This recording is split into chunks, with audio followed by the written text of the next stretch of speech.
இதுதாங்க சிறுபூனைக்காளி பழம். இது எங்கே இருக்கீங்க?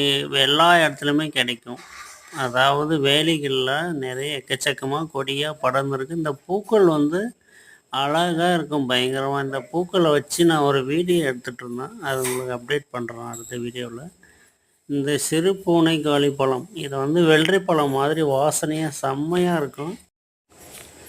வெள்ளரி பழம் மாதிரி சரியான வாசனையாக இருக்கும், கும்முன்னு இருக்கும், சாப்பிட்டிங்கன்னா நல்லாயிருக்கும். ஸோ இதை வந்து பார்த்திங்கன்னா சாப்பிட்ற பழம் தான். முடிஞ்ச அளவுக்கு இதை வந்து பறித்து சாப்பிட்டு பாருங்கள். நான் வந்து இப்போ ஒரு 5-6 பழம் பறித்து வச்சுருக்கிறேன். சாப்பிட்டு பார்த்தா சூப்பராக இருக்கும். இதனுடைய வாசனையே பார்த்திங்கன்னா அவ்வளோ அழகாக இருக்கும். மோந்து பார்த்திங்கன்னா தெரியும். ஓகேங்களா? நம்ம வீடியோ பிடிச்சிருந்தால் லைக் பண்ணுங்கள், ஷேர் பண்ணுங்கள், கமெண்ட் பண்ணுங்கள், லைக் பண்ணுங்கள். பக்கத்தில் இருக்கிற பெல் பட்டனை கிளிக் பண்ணுங்கள். தேங்க்யூ.